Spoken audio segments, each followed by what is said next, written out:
Radhe Radhe everyone, आप देख रहे हैं सीरियल सियापा, जहाँ पे मिलती है आपको आप के फेवरेट शो से जुड़ी इंटरेस्टिंग अपडेट। दोस्तों, आज रात के एपिसोड की शुरुआत में दिखाया जाएगा कि भार्गवी काफ़ी ज़्यादा कंफ्यूज होंगी कि वो श्रीनिवास और वेंकटेश में से किसको चुने। इसके लिए श्रीनिवास उनकी मुश्किल आसान कर देते हैं और वेंकटेश श्रीनिवास के अंदर ही समाहित हो जाते हैं, क्योंकि वो तो एक ही रूप होते हैं। उसके बाद श्रीनिवास सबको अपना नारायण अवतार दिखाते हैं, जिसे देखकर सभी लोग हैरान रह जाते हैं और यह देखकर ऋषि भृगु उनके आगे हाथ जोड़ लेते हैं और उनसे क्षमा मांगते हैं और कहते हैं कि अब वो अपनी लक्ष्मी से विवाह कर लें। उन्होंने जाने अनजाने में अपनी लक्ष्मी से अलग रखने का इतना बड़ा पाप किया है। तभी वहाँ पर नारायण वास्तव में श्रीनिवास रूप में आते हैं और फिर जो गोविंद राज है वो उनके पास आते हैं और उनसे क्षमा मांगते हैं। ये सुनकर के ऋषि भृगु और गोविंद राज से कहते हैं कि आप लोग ऐसे मत कीजिए, और आप मेरे बड़े भाई थे, आप मेरे बड़े भाई रहेंगे। ये संबंध कभी भी नहीं चेंज हो सकता। बाद में श्रीनिवास पूछते हैं भार्गवी से, तो बताओ अब भार्गवी, क्या तुम अब मुझसे विवाह करोगी?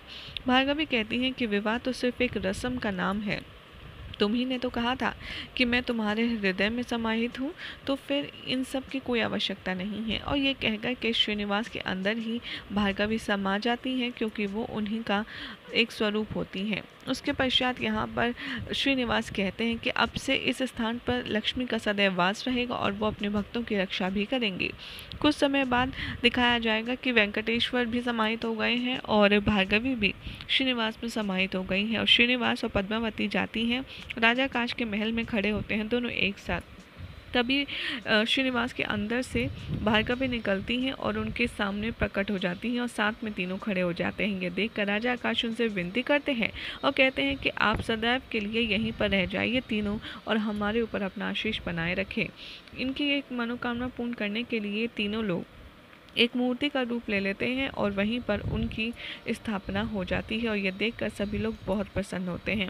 उसके बाद महादेव हाथ जोड़कर बताते हैं और कहते हैं कि कोल्हापुर में अंबाबाई के दर्शन जो करेगा और वेंकटगिरी के वेंकटेश्वर के जो दर्शन करेगा, उसकी सभी मनोकामना पूर्ण अवश्य होंगी। ये देखकर के सभी लोग बारी बारी से प्रणाम करने आते हैं, आशीर्वाद देना शुरू कर देते हैं। इधर चोला नरेश की कहानी आएगी राजा आकाश को याद, और वो सबसे पहले अपने केश हटाकर के वेंकटेश्वर को अर्पित करेंगे। और उसके पश्चात यहाँ पर महादेव कहते हैं कि जो भी भक्त अपने केश वेंकटेश्वर को अर्पित करेगा वो सदैव धनोधान्य से पूर्ण रहेगा और उसकी मनोकामना भी इन सब के दर्शन करके अवश्य पूर्ण होगी। उसके पश्चात दिखाया जाएगा कि जो नारायण हैं वो निद्रा में होते हैं गहन, और उनको सारे देवतागण ढूंढ रहे होते हैं, लेकिन उनका कोई पता नहीं चलता। वो भागे भागे आते हैं महादेव के पास और उनसे कहते हैं कि महादेव, आप जाकर के नारायण को जगाइए, ये कार्य सिर्फ आप ही कर सकते हैं। लेकिन नारायण को जगाना इतना संभव नहीं है, इसीलिए महादेव उन सभी देवताओं को बलराम दाऊ के पास भेज देते हैं। यहाँ दिखाया जाएगा द्वारका का सीन, जहाँ पर बलराम दाऊ कृष्ण को ढूंढ रहे होते हैं, क्योंकि उन्हें किसी महत्वपूर्ण कार्य से निकलना होता है और कृष्ण कहीं नज़र नहीं आते, क्योंकि कृष्ण तो राधा की गोद में सो रहे होते हैं गहन निद्रा में।